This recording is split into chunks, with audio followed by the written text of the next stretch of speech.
Sore Bante, ketemu lagi dengan saya. Ya, Saya selalu ada pertanyaan kalau ketemu Bante. Ya, Dan baik, pertanyaan saya saat ini adalah mengenai ini Bante. Bagaimana rutinitas hari-hari Guru Agung kita Buddha Gotama Bante? Bisa dijelaskan Bante? Terima kasih. Ya baik, terima kasih atas pertanyaannya. Ya memang kalau kita membaca terutama dalam kitab ulasan atau kitab komentar atau kata-kata dikatakan bahwa Sang Buddha dalam satu hari satu malam itu hanya tidur selama 1 jam saja, hanya beristirahat selama 1 jam. Sementara selama 23 jam digunakan oleh beliau untuk melakukan berbagai aktivitas yang bermanfaat. Nah, dikatakan bahwa rutinitas Sang Buddha ini dibagi menjadi 5. Yang pertama adalah Ure Bata Kica, yang artinya rutinitas atau kegiatan Sang Buddha sebelum makan. Jadi perlu disampaikan di sini bahwa Sang Buddha makan sehari hanya sekali. Dan sebelum makan, artinya sebelum berpidapata dan makan, nah beliau bangun jam 4 pagi, istirahat dari jam 3 sampai jam 4, istirahat kemudian jam 4 pagi bangun. Begitu bangun kemudian mencuci atau membersihkan dirinya, diri beliau seperti membasuh kaki, ke toilet dan sebagainya. Kemudian beliau langsung duduk bermeditasi sampai jam 5. Nah, jam 5 sampai jam 6 dikatakan bahwa beliau menggunakan yaitu jala nyana atau jala pengetahuan untuk melihat ada tidak di hari ini seseorang atau mungkin beberapa orang yang batinnya sudah matang, yang membutuhkan dhamma atau ajaran beliau agar mereka mampu melihat dhamma. Nah, ketika di hari tersebut beliau melihat dengan mata batinnya, dengan jala pengetahuannya bahwa ada seseorang atau ada beberapa orang yang batinnya sudah matang, maka beliau merencanakan bagaimana untuk pergi ke tempat tersebut untuk bisa membabarkan dhamma kepada orang yang batinnya sudah matang. Sebagai contoh misalnya ketika beliau di pagi hari melihat, oh ternyata ada seorang petani bernama Kasih Bharatwaja yang batinnya sudah matang untuk bisa memahami ajaran beliau. Maka beliau merencanakan berpindah patah ke sana, kemudian nanti ada peristiwa tertentu yang terjadi, kemudian Sang Buddha membabarkan dhamma. Dari situ kemudian petani tersebut yaitu memahami dhamma yang diajarkan oleh beliau. Nah, ini bisa dilihat di dalam salah satu sutta yaitu Kasih Bharatwaja Sutta. Bagaimana ketika Sang Buddha datang ke tempat tersebut, ternyata Kasih Bharatwaja yang pada waktu itu sedang melakukan upacara membaca dan sedang yaitu membagi makanan, melihat Sang Buddha mengatakan, kalau Anda ingin makan, Anda juga harus bertani seperti saya. Kalau tidak bertani, ya jangan makan. Nah, seperti itu kemudian Sang Buddha menjelaskan dengan cara beliau dan membabarkan dhamma. Kasih Bharatwaja memahami apa yang disampaikan oleh Sang Buddha. Nah, itu adalah salah satu contohnya. Dan kalau memang orang yang batinnya sudah matang ini dengan Sang Buddha jarak tempatnya tidak jauh, maka Sang Buddha akan melakukan perjalanan biasa dengan berjalan kaki. Tetapi kalau kemudian orang yang batinnya sudah matang ini ternyata jaraknya jauh, ratusan yojana atau kita mengatakan ratusan kilo yang tidak bisa ditempuh dengan berjalan kaki, maka Sang Buddha akan menggunakan kemampuan, ya kita mengatakan kesaktian beliau untuk pergi ke sana. Jadi lenyap di tempat beliau berada, kemudian muncul di tempat orang di mana yang batinnya sudah matang. Nah, ada perencanaan demikian. Nah, kemudian di pagi hari setelah melihat dengan jalan nyananya pengetahuan, jala pengetahuan, melihat ada orang atau beberapa orang yang batinnya sudah matang, kemudian melakukan pindah patah atau mencari makanan, yaitu adalah rutinitas di pagi hari mendapatkan makanan dari berumah tangga, atau terkadang sang Buddha dan siswa beliau kemudian diundang oleh rumah tangga. Misalnya di hari sebelumnya ada berumah tangga yang datang mengundang sang Buddha bahwa besok ya meminta atau mengundang sang Buddha untuk mendapatkan makanan di tempat rumah tangga tersebut, maka sang Buddha akan datang ke sana untuk mendapatkan makanan. Nah, kemudian setelah beliau makan dari hasil pindah patah atau dari hasil ketika beliau yaitu diundang oleh rumah tangga, nah biasanya setelah itu sang Buddha akan memberikan babaran dhamma kepada yang membutuhkan. Misalnya ketika diundang untuk mendapatkan makanan dari rumah tangga, biasanya beliau akan memberikan yang disebut anumodana kata atau memberikan wejangan dhamma sebagai, kita mengatakan anumodana, ikut bergembira dengan kebajikan orang tersebut yang telah berdana makanan. Jadi memberikan wejangan dhamma. Dan kemudian pulang dari pindah patah atau dari tempat di mana beliau mendapatkan undangan untuk makan di hari itu, nah beliau biasanya akan didatangi oleh para bante, oleh para siswa beliau untuk mendapatkan instruksi wejangan dari beliau, dari sang Buddha.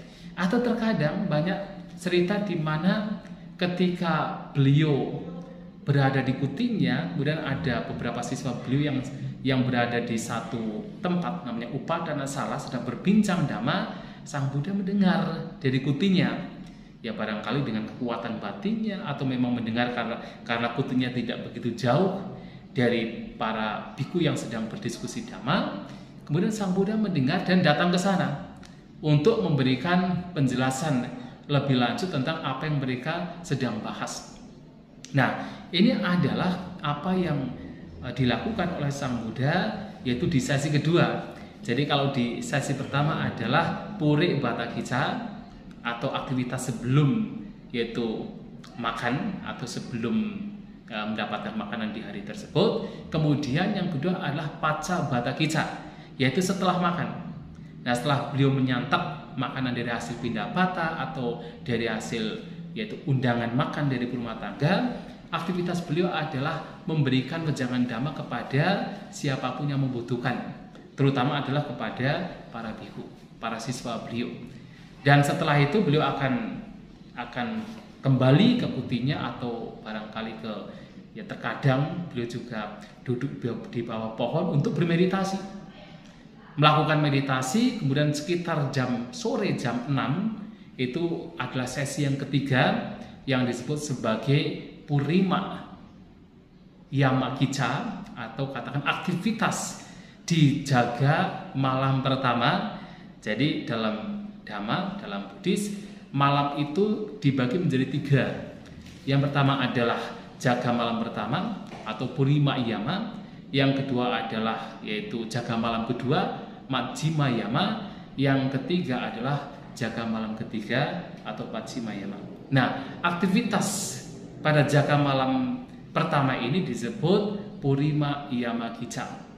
Nah, pada Purima Yamakica ini sekitar jam 6 biasanya akan ada banyak bante, dan dikatakan dalam kitab ulasan para rumah tangga yang di pagi harinya memberikan dana makanan juga biasanya akan datang. Untuk apa? Untuk mendapatkan wejangan dari sang Buddha, untuk mendapatkan paparan dhamma dari sang Buddha. Jadi para biku rumah tangga datang untuk mendapatkan wejangan dhamma. Nah, di jaga malam pertama ini sang Buddha akan memberikan wejangan dhamma kepada manusia. Tetapi kemudian di jaga malam kedua, ketika yaitu para biku itu sudah mereka kembali ke tempat masing-masing untuk bermeditasi di tempat masing-masing. Di jaga malam kedua ternyata ada banyak makhluk halus yang bukan manusia juga datang pada sang Buddha untuk mendapatkan wejangan dhamma dari beliau.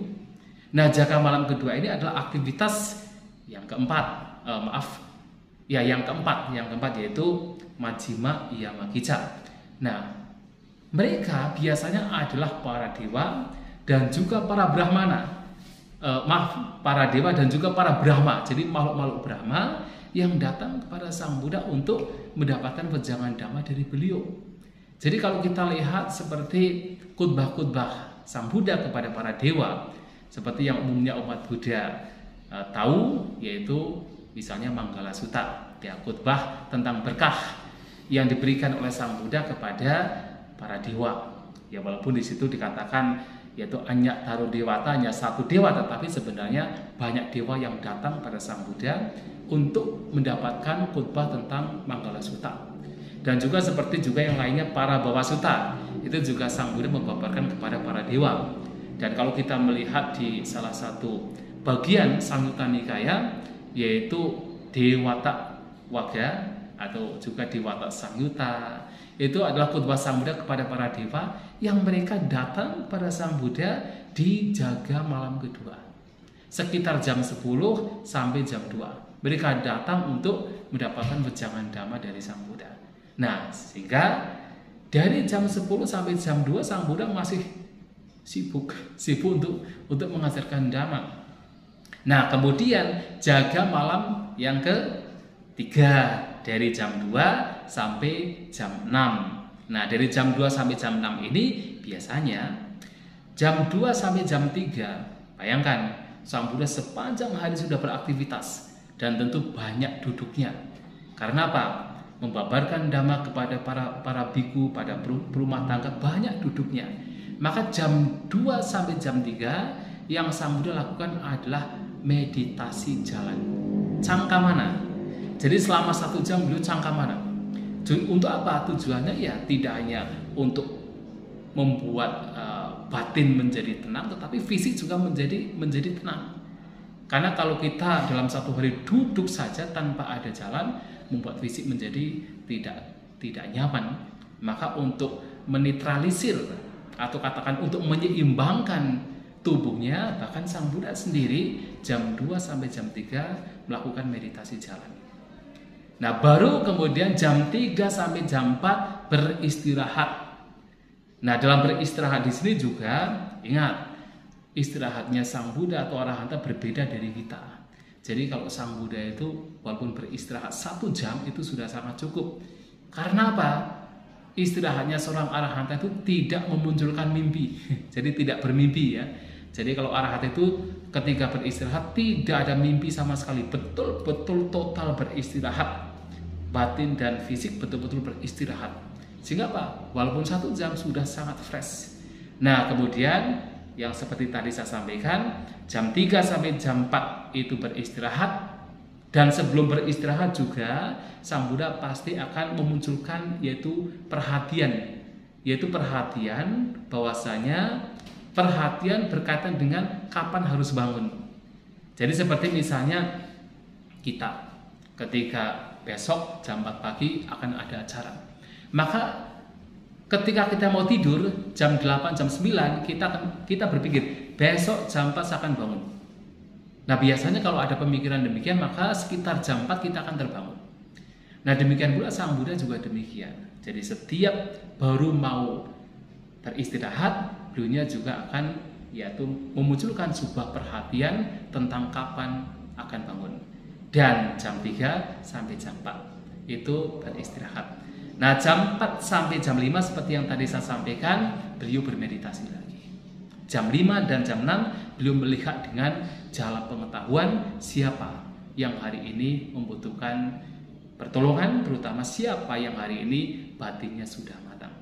Nah, kalau kita perhatikan beliau dalam 1 hari beristirahat, betul-betul tidak beraktivitas, membabarkan dhamma itu adalah jam 3 sampai jam 4. Itu betul-betul beristirahat. Nah, itulah secara singkat bagaimana aktivitas keseharian Sang Buddha, dan itu dilakukan selama 45 tahun dan luar biasa. Dan barangkali kalau kita sulit sekali untuk melakukan 1 hari 1 malam hanya tidur 1 jam. Ya, terima kasih. Semoga Baik. ini bisa memberikan satu pemahaman. Ya. Terima kasih banyak Bante. Baik, sama-sama.